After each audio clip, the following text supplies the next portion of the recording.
우리가 지금 사도행전 7장을 통하여서 스데반 집사의 설교를 보고 있습니다.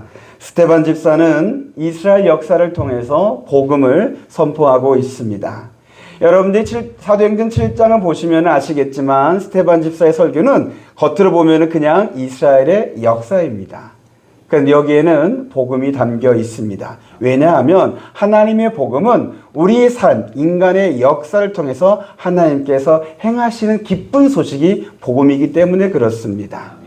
그래서 초대교회는 이 스데반 집사의 설교에서 복음을 발견해서 예배 때마다 이 설교를 낭송하고 또 전승하면서 설교가 사라지지 않게 하였고, 그리고 사도행전에 이 설교가 기록되어져서 오늘날 2000년이 지난 지금까지도 수많은 사람들이 이 사도행전을 통해서 스데반 집사의 설교를 보고 듣고 그래야 해서 복음을 더 알아가게 되는 은혜가 임하게 하였습니다. 그래서 제가 이 설교의 가치를 알게 된 후에 이 사도행전 7장을 그냥 넘어가지 않고 한 절 한 절, 한 단어 한 단어에 담겨있는 복음을 찾아가려고 그렇게 노력을 하고 있습니다. 매일 말씀을 묵상하고 또 연구하면서 이 말씀 속에, 이 스데반 집사의 설교 속에 하나님께서 전하시고자 하셨던 복음이 무엇인가를 찾아가 보고 있습니다. 근데 이 작업이요, 사실은 쉽지는 않습니다. 제가 좀 우둔해서 하나님의 복음을 참 쉽게 발견하지 못하는 경우도 있고, 또 하나는 하나님의 복음이 때로는 은밀하게 또 조용히 또 비밀로 감추어진 상태에서 복음을 전하기도 하기 때문에 그렇습니다. 그러나 성령 하나님께서 도우셔서 매주마다 복음을 전할 수 있도록 하나님께서 은혜 주신 줄로 믿습니다. 오늘도 그와 같은 날이 될 줄로 믿습니다. 그리고 여러분들은 이 복음의 말씀을 들을 때 하나님의 복음을 듣고자 하는 마음으로, 열린 마음으로, 열린 귀로 복음을 들으실 수 있게 되기를 바랍니다. 왜냐하면은 여러분, 복음을 들을 때 두 가지의 반응이 나타나요. 하나는 복음을 듣고 은혜를 받아 믿음이 생기면서 주의 구원을 받고 하나님을 찬양하는 반응이 나오는 반면에, 또 하나의 사람은 어떤 분이냐, 이 스데반 집사의 설교를 듣고 돌을 던졌던 것처럼 오히려 상처를 받고 하나님을 외면하고 하나님께 등 돌린 사람도 있어요. 복음에는 분명히 반응이 나타나요. 저는 우리 양문교회 성도들이, 이곳에 계신 모든 이들이 복음을 통해서 은혜 받는 쪽으로 가게 되기를 소망합니다. 그러기 위해서는 여러분들이 마음을 열어야 돼요. 복음을 받아들이고자 하는 그 마음으로 이 시간 말씀을 들으시기를 바랍니다. 자, 우리 아브라함을 통해서 복음은 하나님의 약속이고 하나님께서 그 약속하신 것을 이루신 기쁜 소식이라고 말씀을 드렸습니다. 그리고 요셉을 통해서는 복음은 하나님께서 자기 백성을 구원하신 사건이며, 그리고 구원된 그 백성들의 친히 통치자가 되어주시는 사건이라고 말씀을 드렸습니다. 제가 우리 막내에게 물었습니다. 너는 복음이 뭐냐라고 했더니 제가 예전에 수요일 저녁에 복음에 대해서 한 단어로 설명했던 말이 있어요. 그 말이 뭐냐면 복음은 하나님의 구원 사건이에요. 하나님의 구원 이야기예요. 그 얘기를 하더라고요. 여러분도 맞습니다. 한번 따라서 해주시기 바랍니다. 복음은 하나님의 구원 이야기이다. 하나님이 우리를 구원하시고 우리의 통치자가 되어주시는 것, 이것이 복음의 내용들입니다. 그리고 지난주에는 모세를 통해서 복음에는 하나님의 지혜가 담겨 있음을 말씀을 드렸습니다. 오직 하나님만 아시는 때에 하나님의 심오한 진리와 섭리로 이루어지는 것이 복음입니다. 하나님은 악인까지도 사용하시고 하나님은 세상에서 실패하고 버린 자를 통해서 역사하시는 것이 복음의 이야기였습니다. 그 대표적인 사건이 바로 예수 그리스도의 십자가 복음입니다. 세상에서 버림받은 십자가로 이 세상을, 저와 여러분들을 구원하는 구원의 십자가가 되게 하신 것이 하나님의 복음인 줄로 믿습니다. 자, 오늘 이 시간에 또 모세를 통해서 우리에게 말씀해 주시는 복음 이야기를 들어가 보도록 하겠습니다. 여러분, 오늘 30절에 보면은 모세가 광야에서 하나님을 만나는 장면이 나옵니다. 우리 30절 보겠습니다. 시작. 40년이 참에 천사가 시내산 광야 가시나무 떨기 불꽃 가운데서 그에게 보이거늘. 맨 먼저 40년이 참회로에서 이제 시간을 이야기를 합니다. 여러분, 모세의 인생은 총 120살까지 살았습니다. 근데 그의 인생을 3등분하게 됩니다. 태어나서부터 40세까지는 그는 애굽의 궁정에서 왕자로 살았습니다. 그리고 40세부터 80세까지는 광야에서 떠돌면서 양을 치는 목동으로 살았습니다. 그리고 80세부터 120세까지는 광야에서 하나님의 사람으로 이스라엘을 구원하는 구원자로 삽니다. 여기서 40년이 차면은 이제 그가 광야에 버려진 뒤 40세 광야에 버려지고 그 다음에 40년이 차서 80세가 되는 때에 하나님이 모세에게 나타나셨다는 것을 말해줍니다. 40년이 참회라고 그럽니다. 40년이 지나며가 아니라 참회. 하나님께서 정하신 시간이 되매, 때가 참회라는 것을 가리키고 있습니다. 여러분, 하나님께서 모세에게 정하신 기간이 40년이었습니다. 40년 긴 세월입니다. 사실은 너무 길어서 나의 광야 생활이 언제 끝날지 알기도 어려운 시간일 수도 있습니다. 그래서 믿음이 없으면 그 40년이 찰 때까지 기다리지 못할 수도 있습니다. 광야에서 그냥 이 버림받은 삶으로 끝날 수도 있다라고 착각할 수도 있습니다. 광야에서 모세는 아내 시브라와 결혼을 하였고 게르솜과 엘리에셀이라는 두 아들을 얻었습니다. 그래서 나는 이렇게 그냥 이렇게 가족을 이루고 사는 게 전부일 것이다라고 생각할 수도 있었습니다. 그런데 40년이 참에 하나님이 모세를 찾아오셔서 모세를 부르십니다. 여러분, 저와 여러분들에게도 하나님이 정하신 시간이 있습니다. 글쎄요, 여러분들에게도 40년이 참여란 이 말이 그대로 적용될지는 잘 모르겠습니다. 다윗은 17년 동안 광야에서 방황하는, 떠도는, 버림받은 그 시간을 보내기도 했습니다. 요셉은 13년 동안 노예가 되었고 감옥에 갇히는 세월을 보내게 되었었습니다. 긴 세월일 수도 있는데 하나님께서 각자 인생에 정하신 그런 기간, 그 시간이 있습니다. 그 시간에 여러분들이 견딜 수 있고 여러분들이 기다릴 수 있고 여러분들이 사모할 수 있는 것은 하나님을 믿는 신앙의 힘입니다. 사랑하는 성도 여러분, 저와 여러분들에게 그래도 하나님을 믿는 믿음 있게 되기를 바랍니다. 그래서 하나님은 우리에게 뭐라고 말씀하시냐면은 우리에게 인내가 필요하다라고 말씀하십니다. 야고보서 1장 4절 말씀에 이렇게 말씀하십니다. 야고보서 1장 4절이요. 너희에게 인내가 필요함은 너희가 하나님의 뜻을 행한 후에 약속하신 것을 받기 위함이라. 여러분, 우리에게 인내가 필요하는데 이는 제가 다른 말씀을 읽었나 보네요. 야고보서 1장 4절에 인내로 온전히 이루라. 이는 너희로 온전하고 구비하여 조금도 부족함이 없게 하려 함이라. 너에게 인내가 필요한 이 말씀은 어디 있죠? 제가 준비하면서 착각한 것 같아요. 우리 소민이를 한번 찾아봐 줄래요? 너에게 인내가 필요하면 이 말씀이 어디에 있는지. 이럴 땐 저도 사실 당황스러워요. 제가 실수한 거 맞아요. 설교를 준비하면서 이제 인내라는 단어를 검색을 하고 그리고 인내가 필요하면 이 문장을 제가 인용을 하는데 다른 구절을 제가 인용한 것 같아요. 이게 다른 말씀. 그래서 이렇게 혼선이 되어버리고 말았어요. 근데 우리 교인들은 감사하게도 저의 실수를 다 받아주시더라고요. 그럴 수도 있지라고 넓은 아량으로 그렇게 해주시더라고요. 정말 감사합니다. 히브리서 10장 36절입니다. 다 같이 읽어보겠습니다. 시작. 너희에게 인내가 필요함은 너희가 하나님의 뜻을 행한 후에 약속하신 것을 받기 위함이라. 아멘. 여러분들이 인내로서 기다려 주셔서 감사합니다. 우리에게 인내가 필요합니다. 우리의 신앙생활은 어찌 보면 인내하는 시간들입니다. 그렇게 우리가 인내가 필요한 것은 우리가 하나님의 뜻을 행한 후에 하나님께서 약속하신 것을 받기 위함입니다.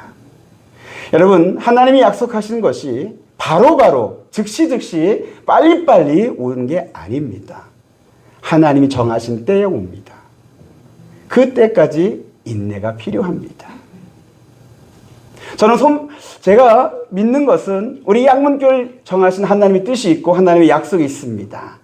그 약속이 이루어진 날이 다가오고 있음을 믿습니다. 네.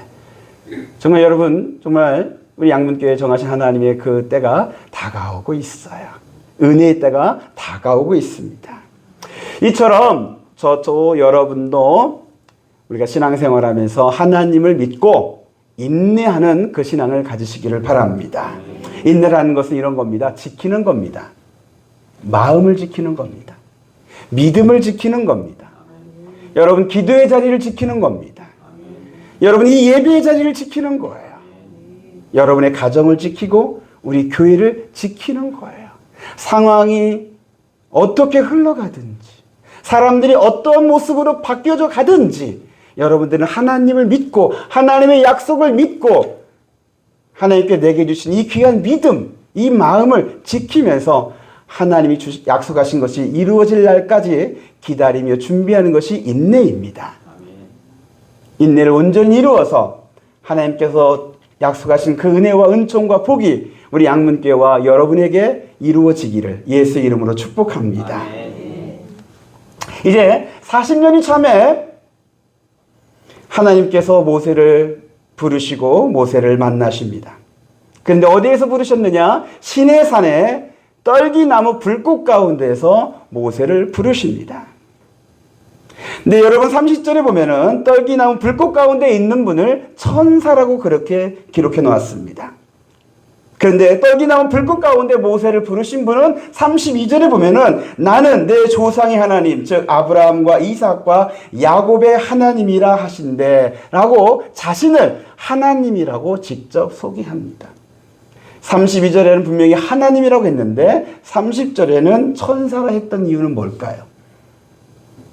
모세는 처음에 불꽃 가운데 자기를 부르시는 분이 천사인 줄만 알았어요. 자기가 감히 어찌 하나님을 직접 배울 수 있을까? 상상도 못했던 것이죠. 하나님이 천사가 자기를 부른 줄만 알았던 거예요. 모세는 감히 하나님을 만날 생각조차 없었는데, 그런데 하나님이 직접 오셔서 모세를 만나 주신 줄로 믿습니다. 모세가 만난 분은 천사가 아니라 여호와 하나님이셨습니다. 모세의 인생은요, 하나님을 만나면서 또 달라지게 됩니다. 광야에서 버림받은 인생에서 광야에서 나와서 애굽으로 돌아가서 애굽의 바로왕과 대결하여 하나님의 능력으로 승리하는 사람이 됩니다.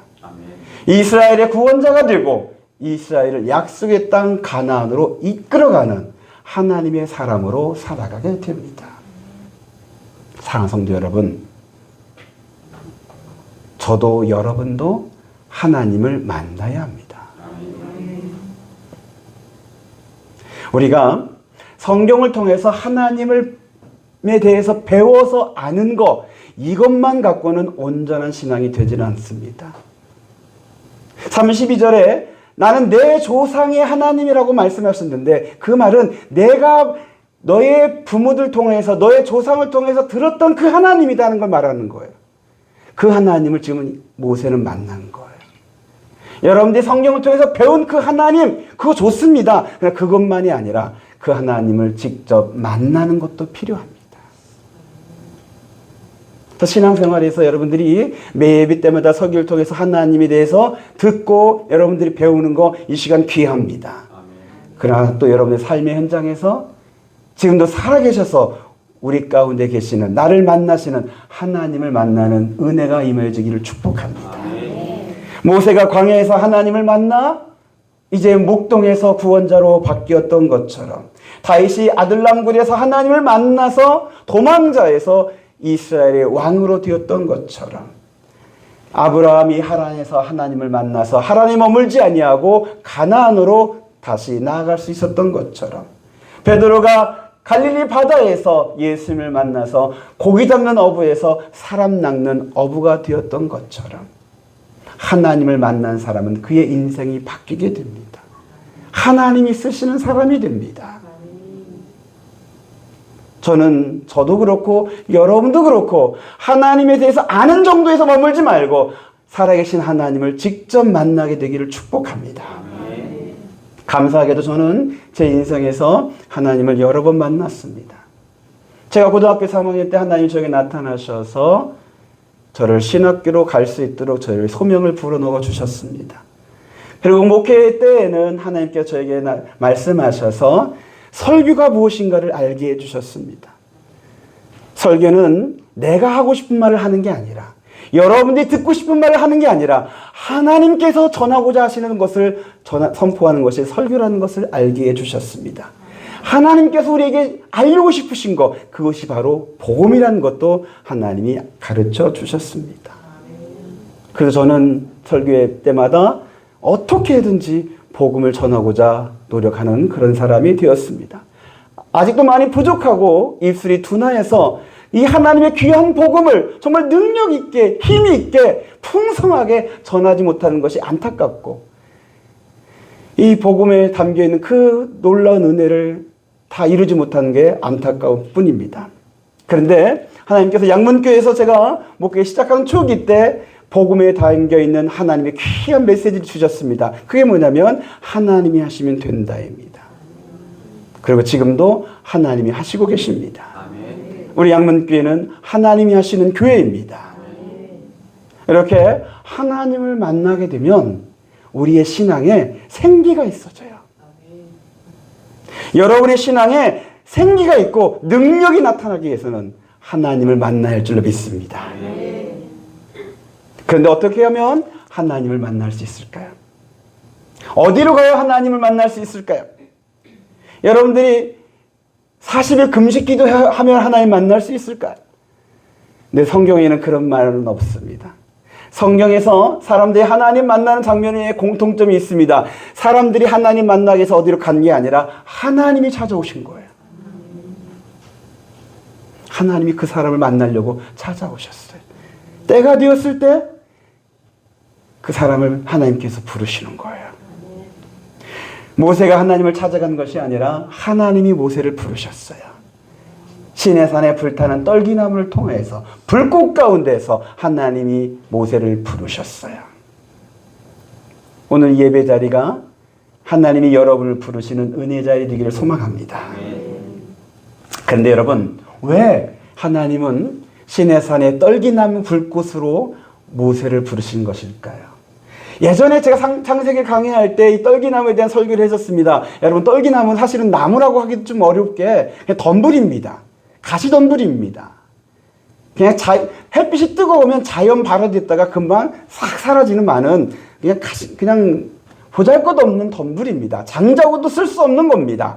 근데 그 가시나무 떨기로 하나님께서 불 태우셔서 모세를 부르셨어요. 이것은 하나님을 만난 모세를 상징을 해요. 하나님을 만난 우리 그리스도인을 상징을 해요. 우리 존재가 세상에선 이런 가시나무 같은 그런 존재예요. 보잘것없어요. 근데 하나님의 불이 붙으면 세상의 불은 우리를 사그러뜨려요. 나를 다 씹어먹어요. 나를 다 불태워버리고 나중에 사라지고 말아요. 그러나 하나님의 불이 붙은 사람은 사그러지지 않아요. 그리고 세상이 어두운 세상에 빛이 되게 하셔요. 아멘. 그래서 하나님께서 그 불꽃 가운데서 모세를 부르셨어요. 근데 여러분, 이제 우리가 내일 모레면 성탄절이잖아요. 성탄절을 맞이하면서 성탄절에 맞는 설교도 좀 해야 하잖아요. 이게 제가 고민이 드는 거예요.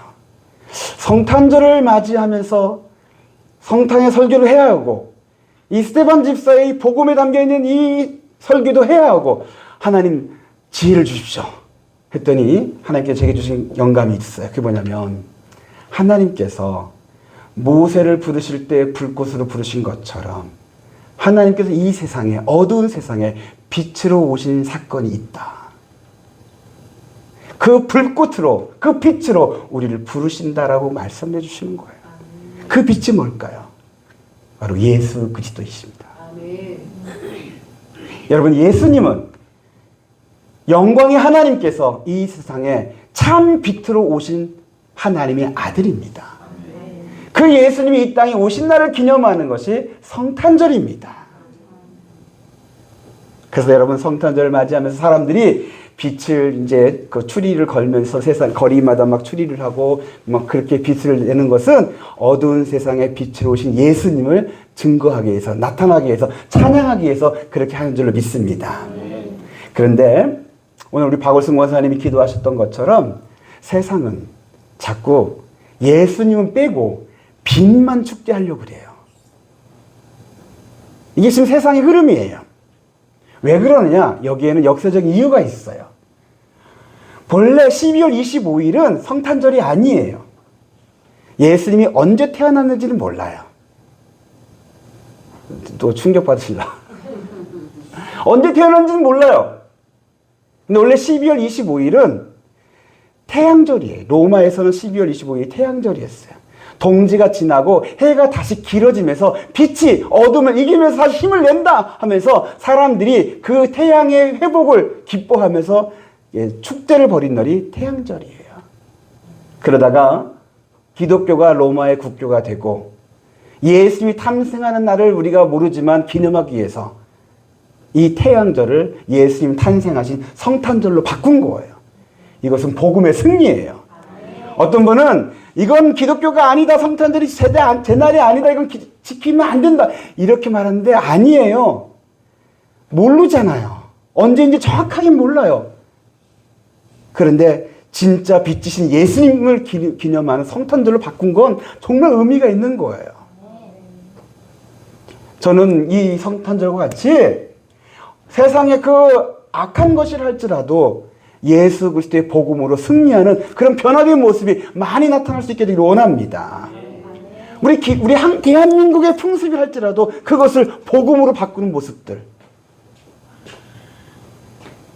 그 중에 있다면은요, 사람들의 언어에서, 우리 대한민국 사람들의 언어에는 고맙습니다, 감사합니다라는 말이 잘 없지만은, 그러나 복음은 감사합니다가 넘치는 거예요.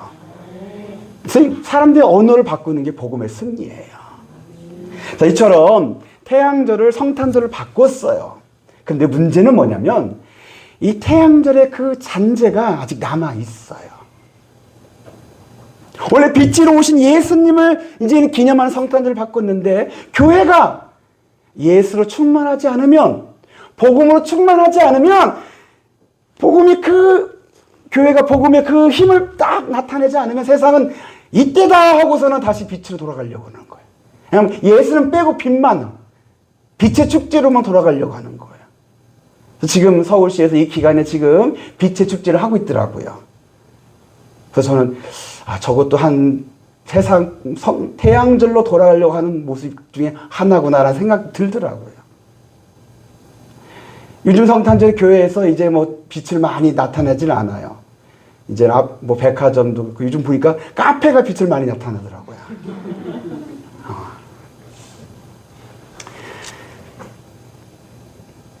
사실 여러분, 교회가 다시 복음의 빛을 나타내야 합니다. 우리가 복음을 들어야 할 이유입니다. 예수로 충만해야 할 이유입니다. 여러분, 예수 없는 성탄절은 있을 수 없습니다. 세상 사람들이 예수는 빼고 빛만 갖고 놀자, 축제를 벌이자 하는 그때에 우리 교회는 진짜 세상의 빛은 예수님이십니다라고 말할 수 있어야 합니다. 저와 여러분들이 이 귀한 사명을 감당할 수 있게 되기를 원합니다. 누가복음 2장 10절과 11절의 말씀에 이런 말씀이 있어요. 천사가 이르되 무서워하지 말라. 보라, 내가 온 백성에게 미칠 큰 기쁨의 좋은 소식을 너에게 전하노니 오늘 다윗의 동네에 너희를 위하여 구주가 나셨으니 곧 그리스도 주시니라. 온 백성에게 미칠 큰 기쁨의 좋은 소식, 이게 복음이란 얘기예요. 복음이란 단어 자체가 기쁜 소식이잖아요. 근데 그 기쁜 소식이 나만 좋고 다른 사람 안 좋고 이게 아니에요. 세상 모든 사람들에게 미칠 큰 기쁨의 좋은 소식인데 그 내용이 뭐냐면 오늘 다윗의 동네에서 너희를 위하여 구주가 나셨으니 곧 그리스도 주시니라. 예수 그리스도 나심이 복음입니다. 한번 따라서 해주시기 바랍니다. 예수님이 나심이 복음이다. 여러분, 예수님의 탄생이 왜 복음이냐? 여러 가지의 이유가 있지만 그 중에 하나만 말씀을 드리겠습니다. 예수님의 탄생의 복음인 이유는 하나님이 우리를 만나기 위해서 이 땅에 오신 거예요. 다윗을 만나기 위해서 시내산에 떨기나무 불꽃으로 오셨던 것처럼 하나님이 저를 만나기 위하여 여러분을 만나기 위하여 빛으로 이 세상에 오시는 것이 예수님의 탄생이에요. 하나님 만나는 게 복이에요. 그래서 예수님의 또 다른 이름은 임마누엘입니다. 하나님이 함께 하시는 거예요. 예수님이 그래서 말씀하셨어요. 나를 본 자는 아버지를 본 것이다. 그래서 여러분, 우리는 예수님을 만난 사람은 하나님을 만난 거예요. 예수를 믿는 사람은 하나님을 믿는 거예요. 그래서 여러분, 하나님 만나는 방법이 있다면 지금은 우리에게 빛으로 오신 예수님을 만나는 거예요. 이번 성탄절이 그런 성탄절 되기를 바랍니다.